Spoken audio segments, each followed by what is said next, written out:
Today we are going to talk about, we are inviting Dr.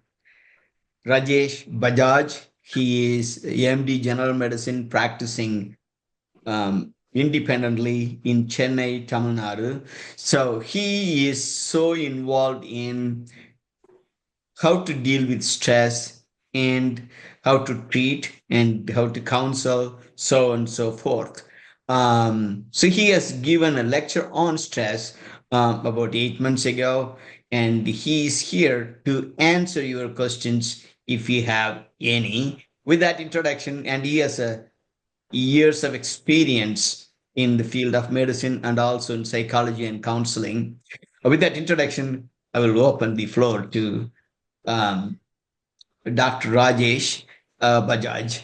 And after a couple of words from him, then we will take questions. Go ahead, please. Hello. Thank you for your kind words, Dr. Muthukumar. And today we are all here to share some insights on the topic of stress. Stress has actually become a part of our lives now, and handling them, the situations, the circumstances, the experiences that put a pressure on us has become a challenge. And with the passing time, the challenge seems to be increasing rather than reducing. So today we are all gathered together to share some insights on how we could probably go about handling stress more effectively, to put less pressure upon ourselves, and also to allow these challenging situations to be the platform or the springboard which can help us evolve and become more productive human beings.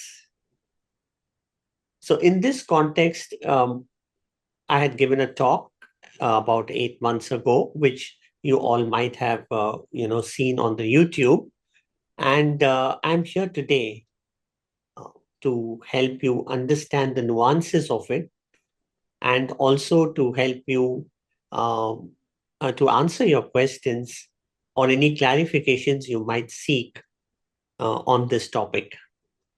So, I welcome you all, and I'm open to any questions or clarifications that you might have today.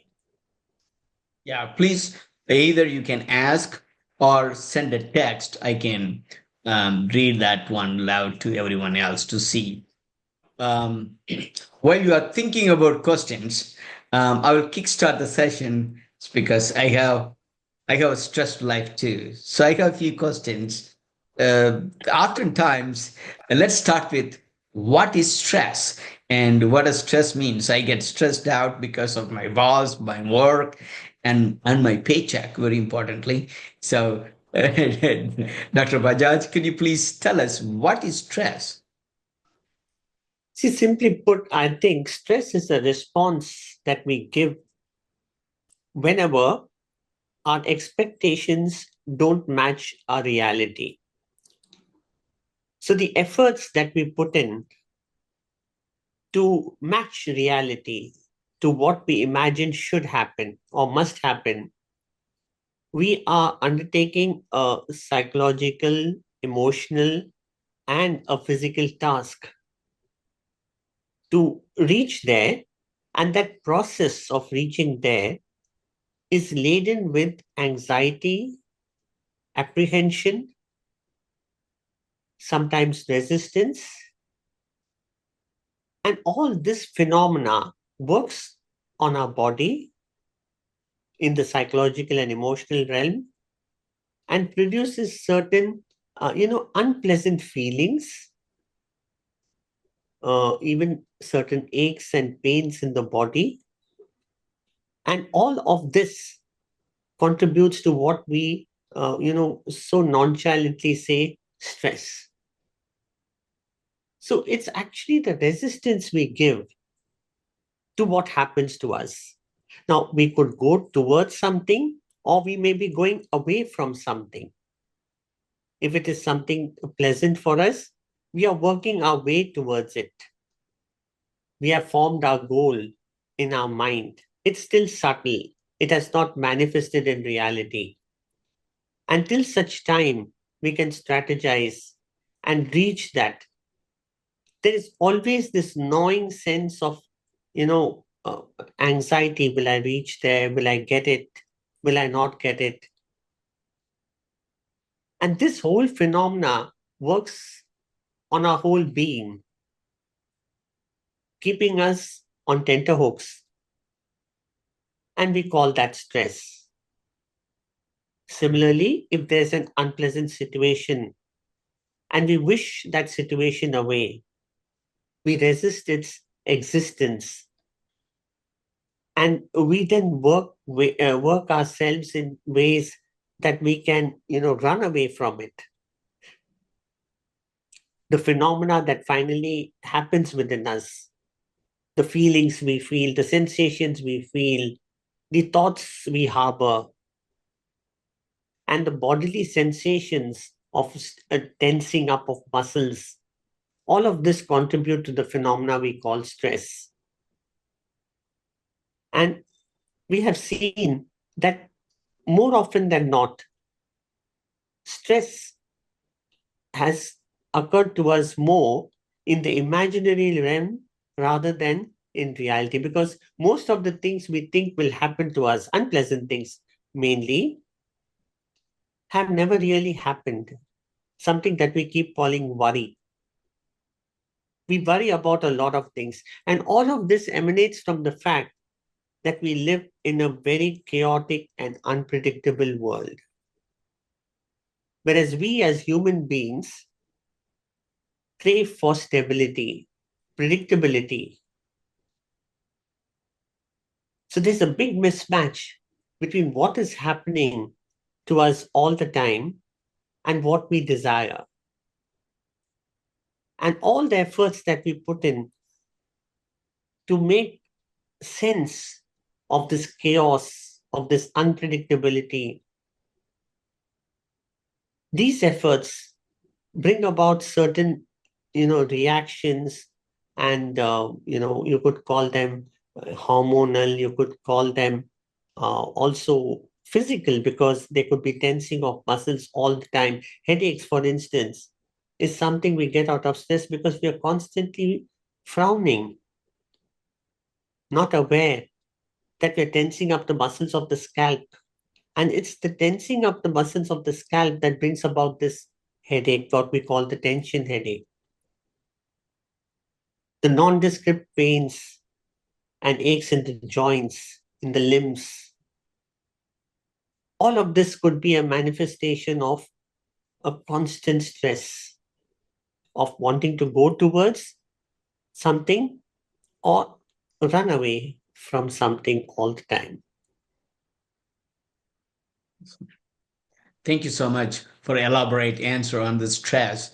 Well, it is stress comes in different forms. Everybody experiences very differently, and so please share the reason of sharing your thoughts and your own experiences, not to find the answer for yourself and also teach everyone else. So it's very important to vocalize your concerns. Okay. I wanted to ask another question, if you are okay. Is the stress is a one thing, or is there any components to the stress? Is it? I mean, pathophysiologically, is there any single thing you get annoyed, and I couldn't able to do, or I am fear of something rather? Is there any component so that we can dissect it? Once we understand better, we can tackle it easily. Is there anything, or is the stress is one thing? You just get frustrated. The stress can have, many ways of presenting itself, but basically it's a conflict between our desires and fears. So we desire something, and innately we also have the fear of the same thing. Let me give you and all this is based on flawed beliefs.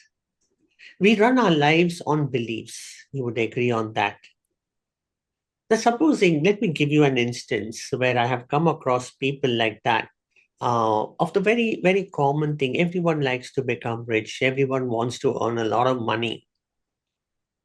But in some cultures and in some families, a belief has been passed down the generations that money is evil.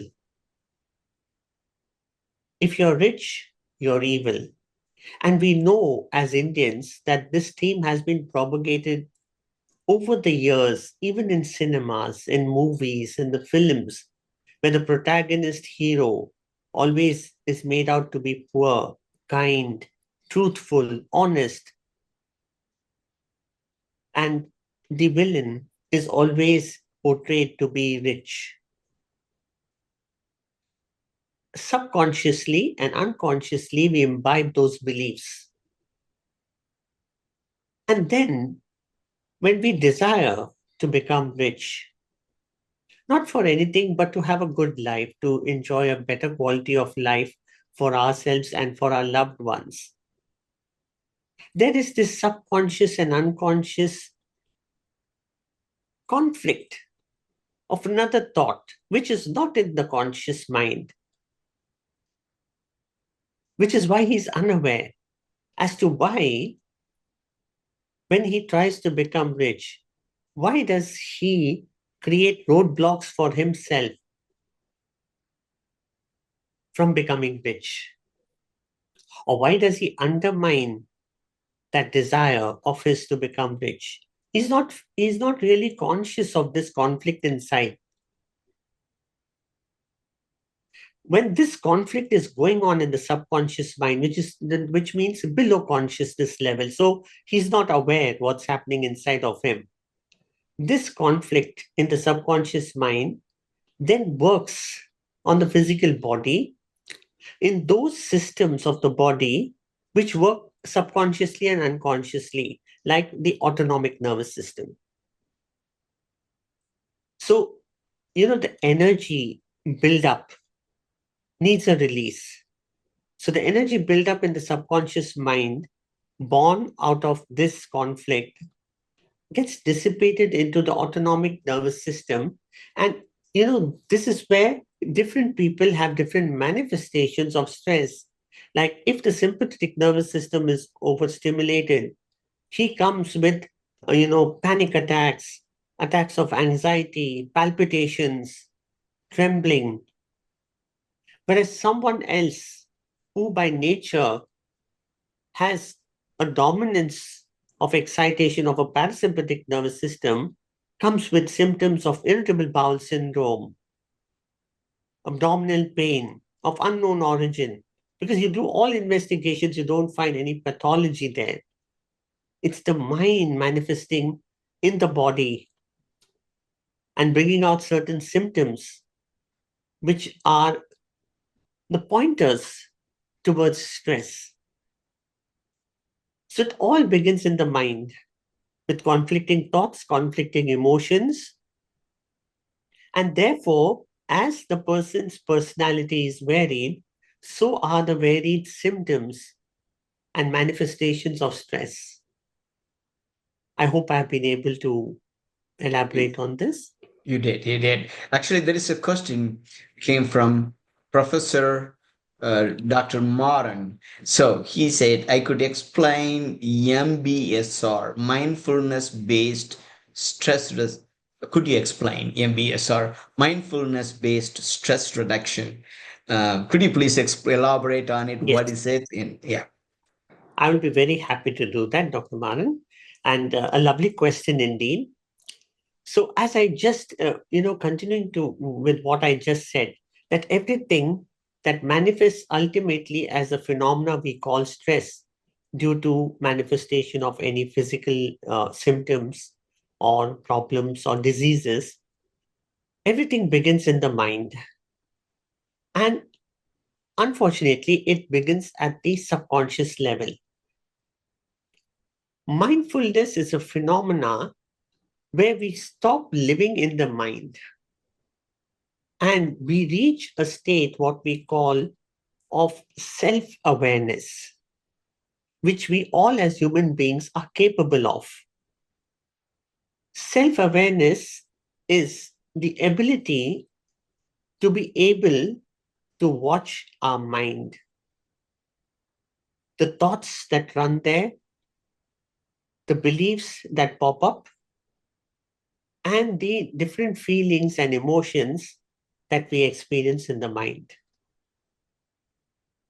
So we are minding our mind, going into a state of self awareness where we non judgmentally and impartially watch the mind and its workings.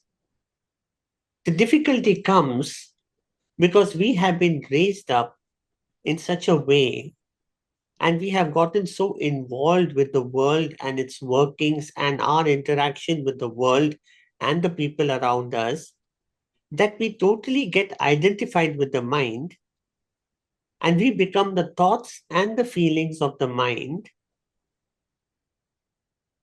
and we don't feel a sense of separation from what is happening in the mind. So some statements might bring out a little more clarity in what I'm saying. um, the moment we are reprimanded, and if we value the relationship of someone who reprimands us, we say, I am sorry, which means we have identified ourselves with the guilt we felt in the mind for having done something wrong, for which our partner or someone whom we value has become upset with us. And in order to retain our relationship with that person whom we value a lot, we say, I am sorry.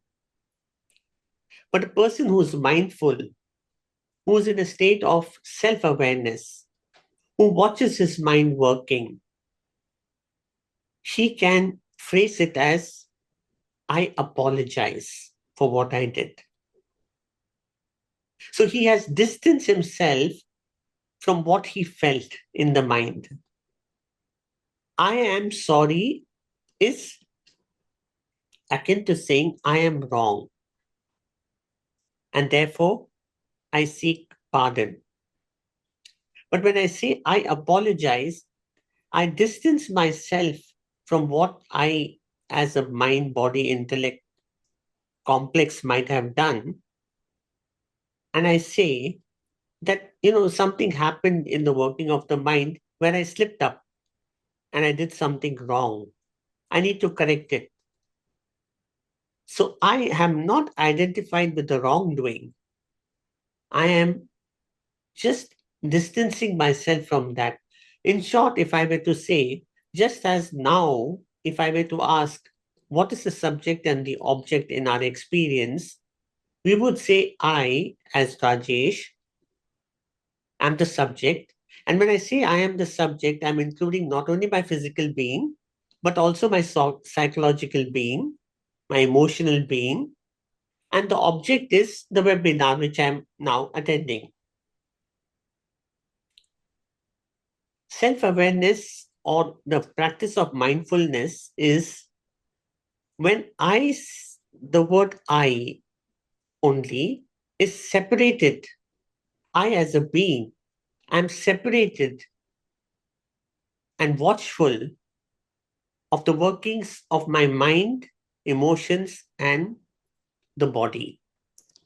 It is not difficult, it looks alien, but with practice, one can come about to reach that state of what we call self awareness, where I, as a being, slowly separate myself from the workings of my body, mind, intellect complex. And here, what happens is I, as a being, become the subject, and the body, mind, emotional concept, complex becomes the object because I am watching it. Now, how mindfulness can help with stress is because the whole phenomena of stress is happening at the psychological level and then percolating to the physical level.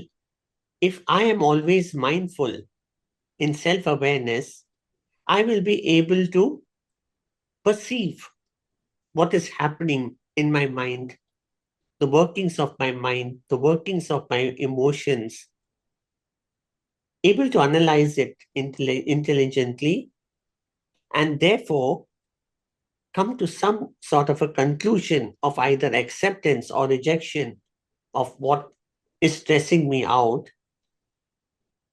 and reach a more calming demeanor to be able to handle stress.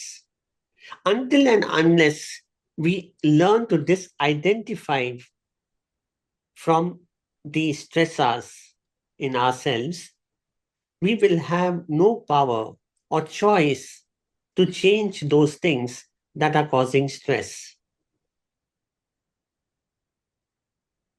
So thank you so much for the elaborate answer. Self-awareness. So the old movie sung by MGR, "உன்னை அறிந்தால் நீ உன்னை அறிந்தால் உலகத்தில் போராடலாம்." It's the same concept. It's different. Could you translate that for me, if you don't mind? I'm not Oh, so okay. familiar. Apologies. I either. Okay, anyway, so I really like MGR. Still, I like his songs. It's kind of talks about if you aware of yourself, then you can conquer the world. That's what it says. Oh yes, of course, of Yeah, course. That's a very good. Yeah, yeah. That's a great insight in the song then, yeah, because until I am my own master, and how can I become my own master is when I know myself. right. I know my strengths. I know my weaknesses. Only when I'm completely aware of all of this can I then correct myself to face challenges, to face unpredictable situations, and handle them adeptly so that they don't have a stressful, effect on me. Beautiful, excellent. Thank you so much. It's one of the well-known I hope it song. has answered the question of You did, yeah. You Dr. did, you Manan. did. Yeah, Yeah. So my question is, okay, stress happens. What is distress? Is it the offshoot of stress, or it's completely different, or it's a reaction to the stress? What is distress? I would say this is the quality of how we respond to stress. See, as I told you earlier, we are all identified with what happens to us and of who we are. We have not yet reached that evolution of going into self-awareness. So we totally identified with what happens to us, and we get totally identified with the reaction to what happens to us. So if the quality of a reaction is unproductive, I would put it that way, and detrimental to our welfare, I would call it distress. Let me go a little more elaborately on that. Let us say something happens to me, I lose a job, okay, which I have been holding for quite some time. I have become very complacent and happy in the job. And suddenly I get a pink slip saying, you are no longer required there. My whole livelihood is dependent on that job. My whole economic well being is dependent on that job. The welfare of my family is dependent on that job. And there comes the pink slip telling me you no longer are there. So it is not only how I perceive it, it's not only the loss of a job that I perceive my family going into, probably starvation, my bank balance drying up, my financial security going down the drain. These are the thoughts that come impulsively. It's a reaction that happens within me because I am wired for such reactions. And I feel a stress akin to what I would call out as distress. But there's another phenomena called eustress, where I thrive on stress. Because if I have challenges, I know that I can evolve and do better. Now, what is it that these two reactions are hinging on the one and only one thing, our self esteem. What we think about ourselves, how we relate to ourselves. For instance, if there's someone who is very confident, competent, believes in himself, his response to the pink slip will not be one of distress.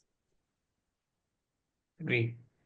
He will take it as a challenge. He'll say, I'll show you, I'll get a better job, or I'll go out and become an entrepreneur and I'll hire you. He will go out with such thoughts, with Agree. Yeah. such inspiration, because he has a healthy self esteem of himself.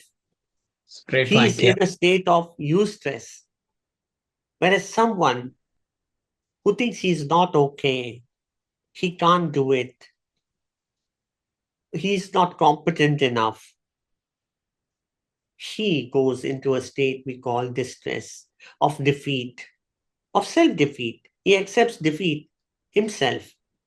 He calls out, says, "Oh, I'm a loser." But the other one challenges and says, "I'll show you I'm a winner." So, how stress will manifest as a distress or eustress hinges on what our self esteem is like. Is it low or is it healthy? Fantastic. Actually, I want to Thank you. share something. Sorry to interject. It is true. I do not know my own life story. Always been underdog, meaning stressed out all the time, whether I was in medical school or being in All India Institute or even coming here. See, whenever you go up, you are always an underdog, well, at least in my position. So when you are there, even when I will tell you the latest one, when I was New to Southwest, well, let's go to the Ames. When I went to Ames, New Delhi, number one, you do not know the language, you do not know the culture, you do not know the food, and the other, there are only four slots. The other three people, they all studied in Delhi public school system. Oh, much more educated, wealthy, everything they have. Now you need to thrive in that environment. Oh, unbelievable stress. Some of them ran away. I know there was a amazing guy from Bihar. He ran away, and there is some guys. It is kind of hard to one of our own friends, they were in PGI. They used to come to me and stay with me for a month or a week. Then they went back because they couldn't able to handle it. For me, I do not know is it my own genetics, but the way I have been brought up, I never read any self-help book by that time. Afterwards, I've come to, well, only after around 2005, I started reading self-help book. Prior to that, I never even knew that self-help books exist. No idea. But somehow I think mom and dad brought up. My mom always said, "You are the best ever born in the face of the world." I think I started believing it. Whatever the reason was, that if me looking back at that time, it was painful.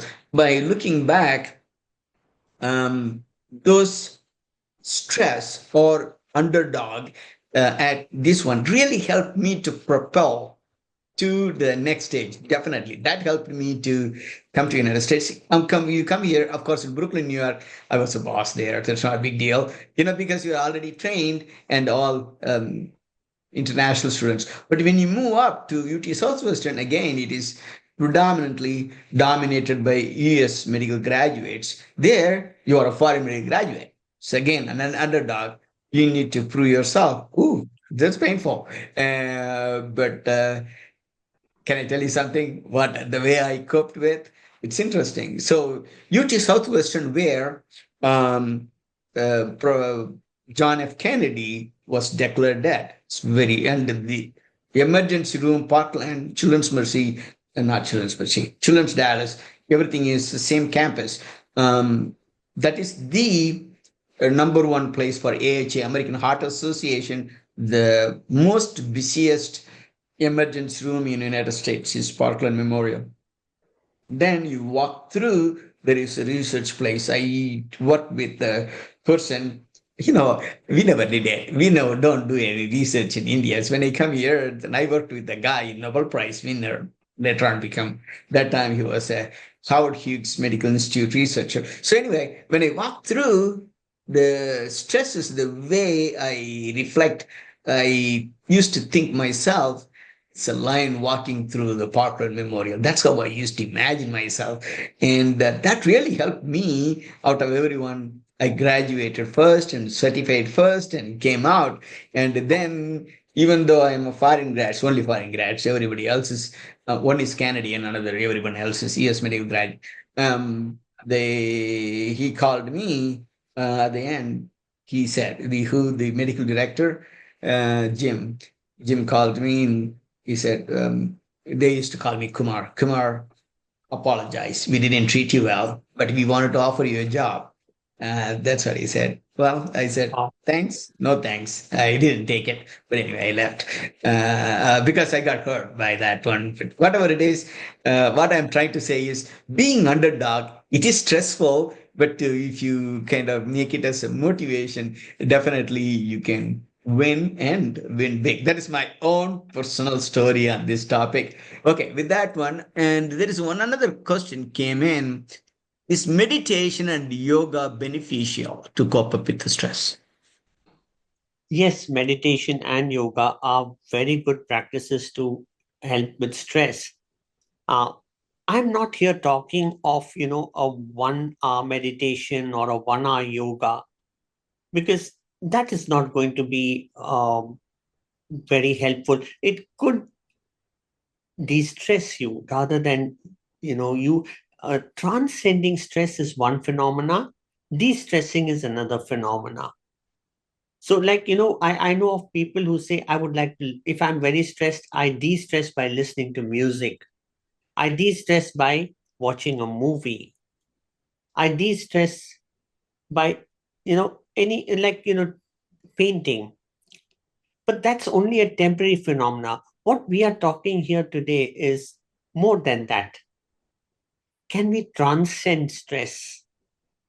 Can we make stress as the pole vault to jump over the barrier? To be able to thrive on stress. Like just now, like Dr. Muthukumar, told about his own experience. He actually thrived on stress. Thrived on stress because, thanks to his mother, he was given a healthy self-esteem that you are good no matter what others may say, no matter what challenges you may face. Never forget that you are good, that you are competent, that you can overcome all challenges that life can throw at you. This sense, which we should have within us, it's actually a sense, or you can call it a feeling, you can even call it an emotion,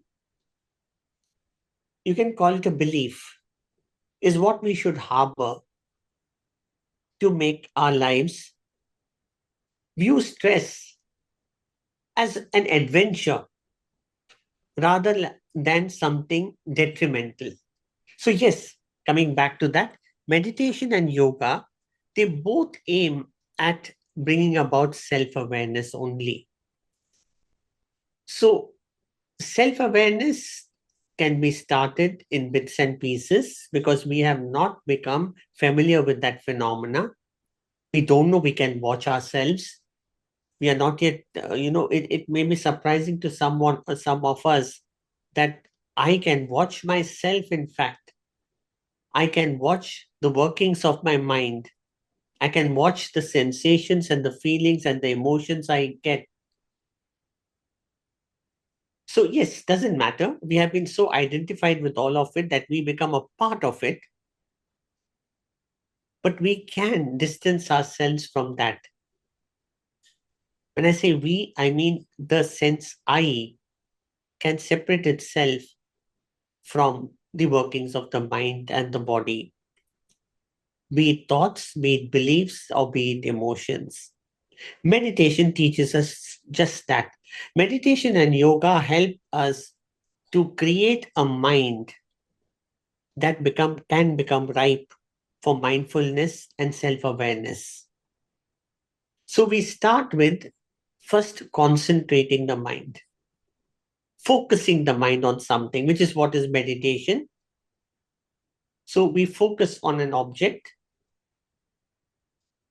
As of now, as we are in the novice state, we cannot concentrate on something for more than a few seconds.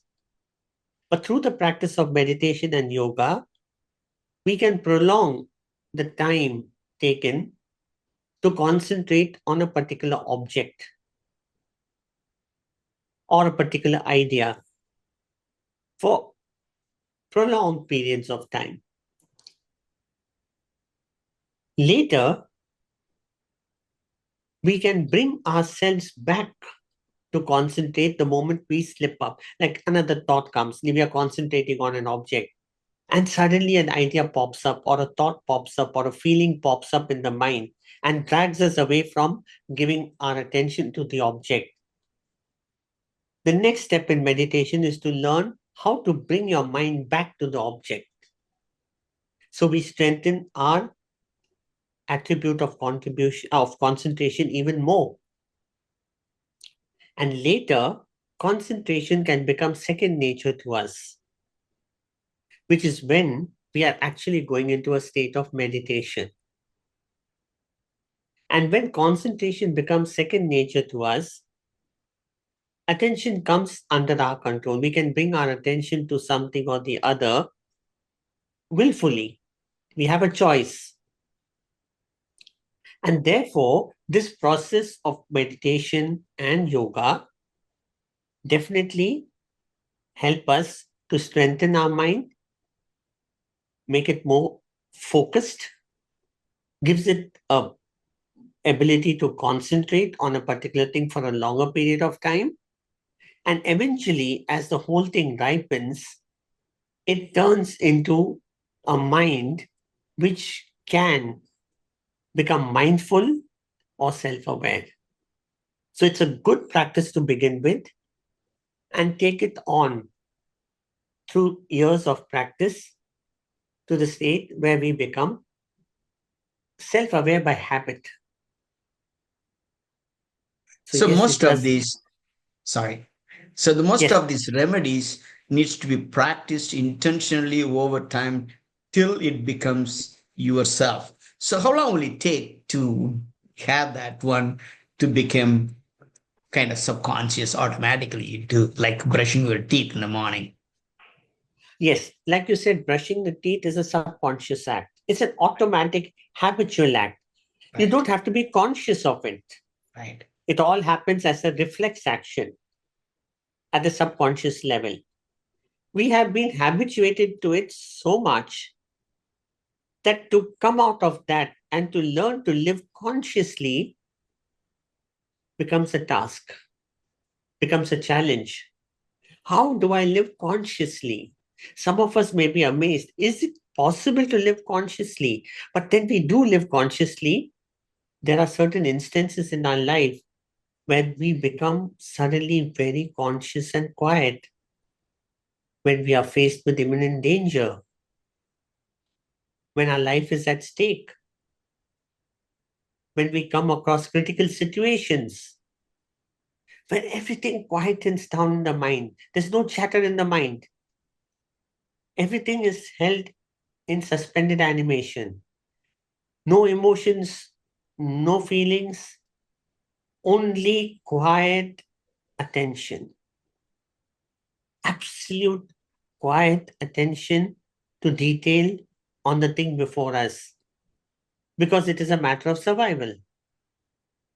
So we have had flashes of conscious living in those situations and experiences, but we need to make that a habitual thing for us. It could take 1 year, it could take 10 years, it could take 1 month, and all depends on how earnestly we desire to become conscious, True, true. to become All self within, aware. Because right. it is in this self awareness I want to touch upon another thing, if you permit me, Please. another principle, the principle of free will and power of choice. Don't we all say so flippantly? I have a power of choice. I have a free will to do anything. But actually, do we have a power of choice or free will?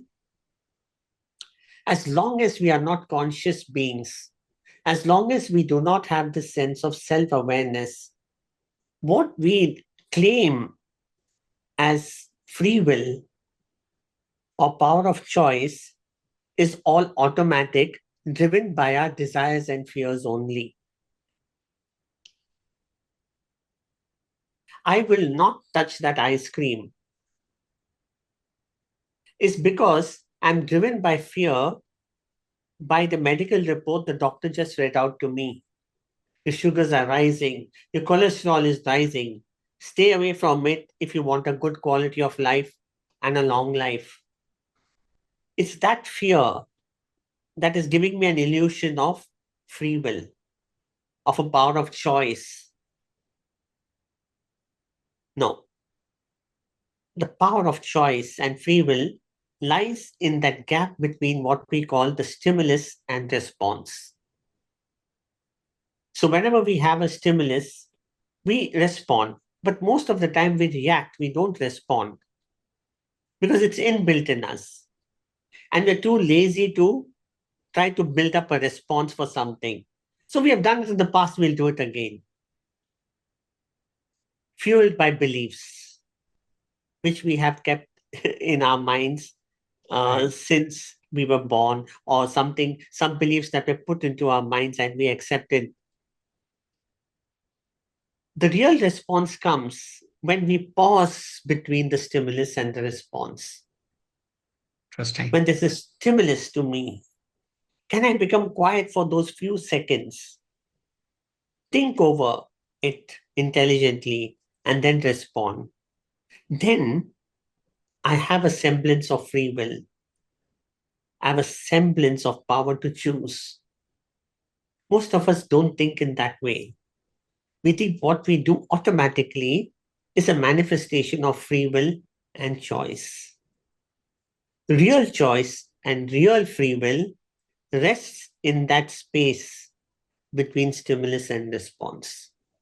It's beautiful. Actually, when I read that book, Men's Search for Meaning by Viktor Frankl, who was one of the survivor of Holocaust, uh, then became a psychiatrist here in United States. He was psychiatrist back in Germany in the Men's Search for Meaning. That is the exact thing he talks about.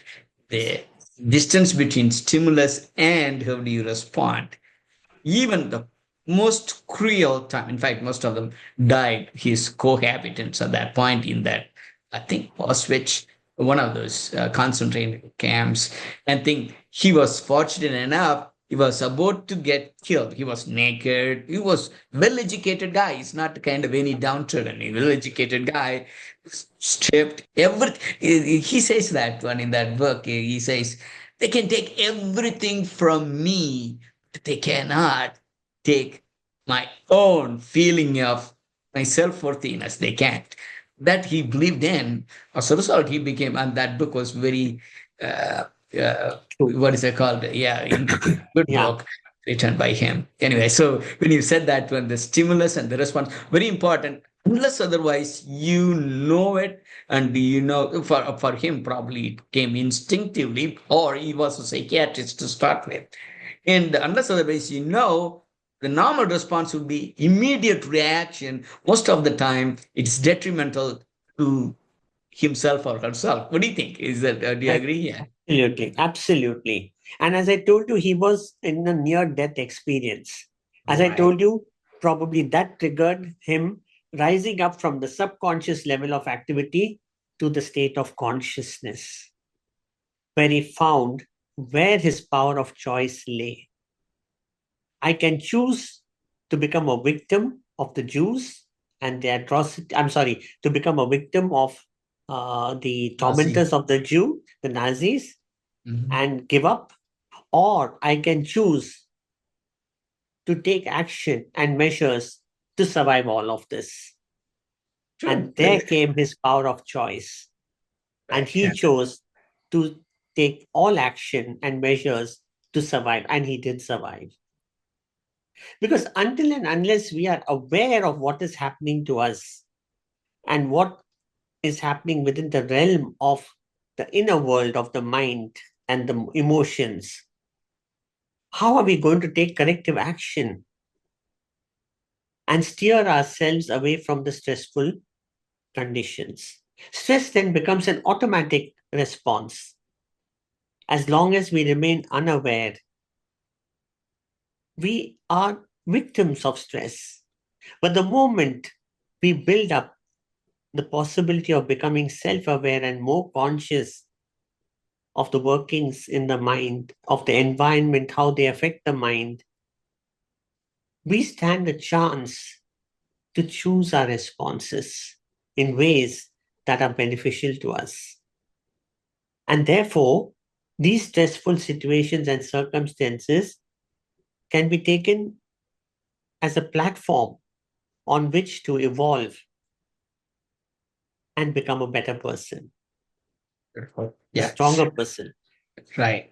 I think the most important thing is number one, these things exist. It comes with listening to the podcast or the videos like this, and also reading. Without reading the men's search for meaning, no, I cannot even grasp what you are saying. When you immediately it kind of strike me, geez, he clearly says, and he lived. It's not he. Some people can preach, but they never lived. This guy lived and preached, and I myself experienced. But when you experience through it, it is painful. There is no question. I know, It is I know. pleasant because the uncertainty exists. We do not know what is the end result is. But if you stay put together, and I think Winston Churchill used to say, when you are going through the hell, don't slow or don't stop, just go through it. So Yes, yeah, it's very important. Basically it is a mind building. I will get through it. There is a light at the end of the tunnel rather than, absolutely. gee, what happened to me, that kind of stuff. Do you agree? Let's Yeah. not go into the victim status. Let's Right. learn to let's Yeah. learn to rescue ourselves rather than victimize ourselves to situations. And as you correctly said, if there is no pain, there will be no pinch to wake us up from our constant slumber that we are in now as we continue to operate in the subconscious state of mind. So we need some pain. Even to wake up a sleeping man, we have to pinch him to Right. bring Right. him. So this is a psychological pinch, you could call it. The pain of stress could be called the psychological pinch that can wake us up to becoming more conscious human beings, I love it. I love it. self-aware. Yeah. Tony Robbins puts pleasure and pain, but most of the time, what teaches us is pain, not the pleasure. Even though we seek Exactly. pleasure, the pleasure doesn't teach you a whole bunch, but the pain does. Do Pain you teaches. agree? Yeah. Absolutely. Pleasure Yeah. makes us complacent. Pain Mm. teaches us to become wiser. Right. Yeah. Awesome.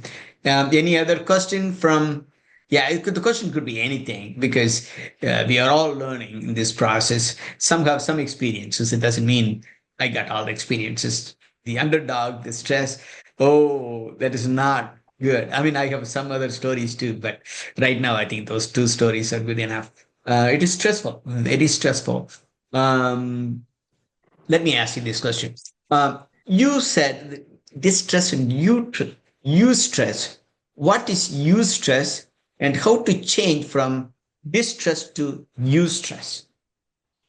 As we discussed earlier, it all hinges on our self esteem. So now we have to work on our self esteem because whatever happens to us from outside bounces out off from our own selves only to give the output. So if we have been habitually labeled ourselves as being victims of all the atrocities meted out to us by the world, by the people around us, know that we have been always in the victim state where we give up easily. because we have this unfailing belief about ourselves as being not good enough, not worthy enough, not competent enough to handle challenges. This is the time to introspect and change, flip over our self esteem to being someone who could be worthy. And how does one do that?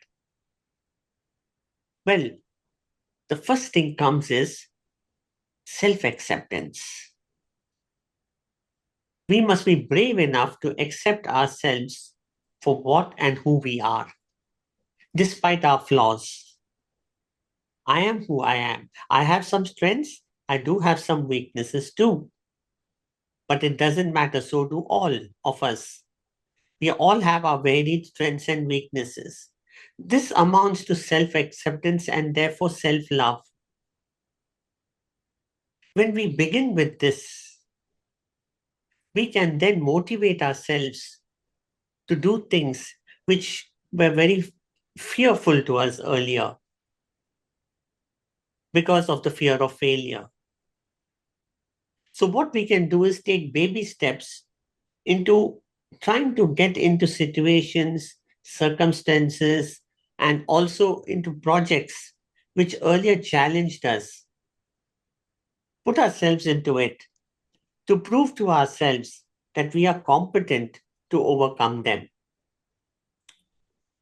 We all face challenges in life, but they have their degrees too.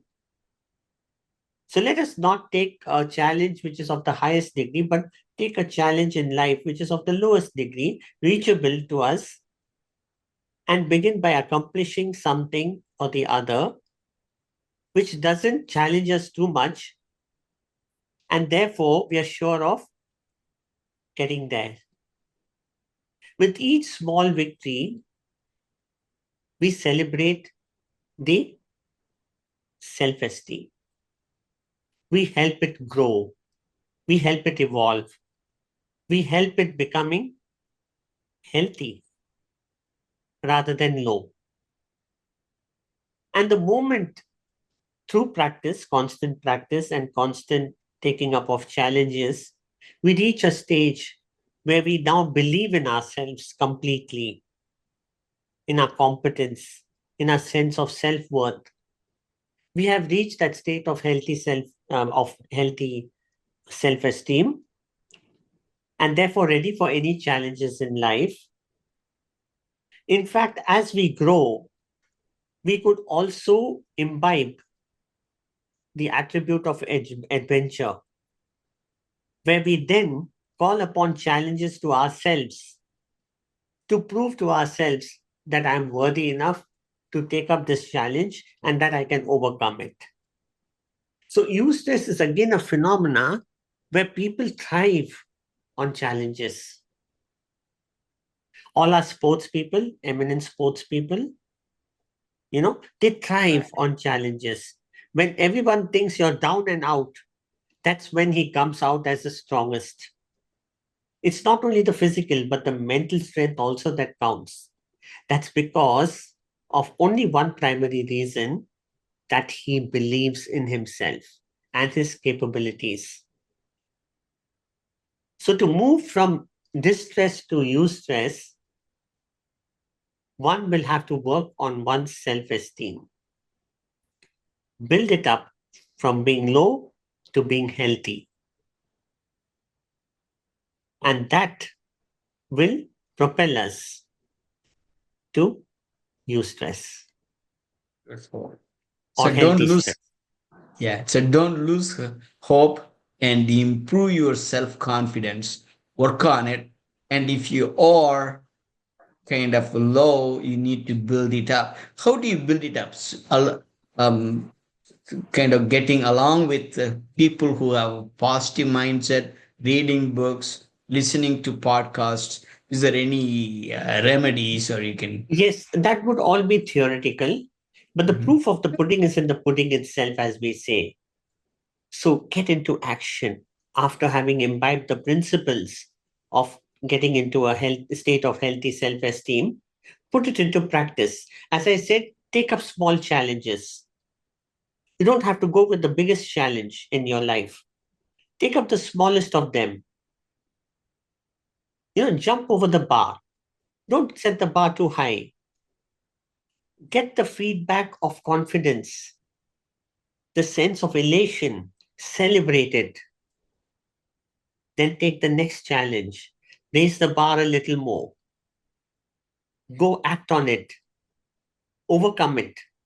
You get more confidence. It's all the feedback loop. Our whole body works on feedback loop. So Right, does right. the mind. So does the mind. So give the Awesome. mind this feedback loop, the feedback of success. And then his belief starts to change. I thought I couldn't do it. Hey, I did it. And always remember to celebrate that victory, however small it may be. You deserve it. And then stepwise go up to Got it. meet the toughest challenge afterwards. The 1,000 steps have to be climbed by climbing the first step, isn't it? Very So important. put Yep. your foot on the first step. Forget the Yeah. 1,000 step. That will come in due course. But please put your foot on the first step at least and begin your journey. So put everything you learn into action and experience for yourself the small victories. And bit by bit, unknown to you, as if by magic, you have flipped your self esteem from low to healthy. So it's a process. Yeah, thank you so It's a much. Yeah, and it's a so thank this you. is done because we don't want you to overwhelm yourself by taking the toughest challenge first. Because already the feedback is I'm not good enough. And if we take the toughest challenge and fail, we are only validating it further. That's wrong. Take a very small challenge. Don't quantify it. Take it, overcome it, celebrate. Then the Yeah. next level, then the next level, then the next level, like that. My mentor used to say, "How do you eat an elephant? One bite at a time." So Exactly. don't get overwhelmed with the massiveness, but one bite at a time, you can do it. So that's important. Absolutely. One Yeah. step at a time. Right. Absolutely. Right. Thank you so much for your time, valuable time you Welcome. have given an Pleasure. hour. And thanks everyone to ask some interesting questions. Appreciate it helps you in your life. And also, if you are benefited, he has given a great lecture, about 30 minutes, 26 minutes to be exact. It is all loaded in our YouTube channel. I don't think I did in WhatsApp channel. I will do that one. And please feel free to circulate. Our aim is to propagate good messages across the globe, definitely in India. Thank you again, Dr. Bajaj. I Thank you. appreciate your valuable time and time. Thank you, Dr. Muthukumar. Thank you Thank you. for your time too. And have a Okay. great day. You too. Bye bye. Thank Thank you. thank you. Bye bye.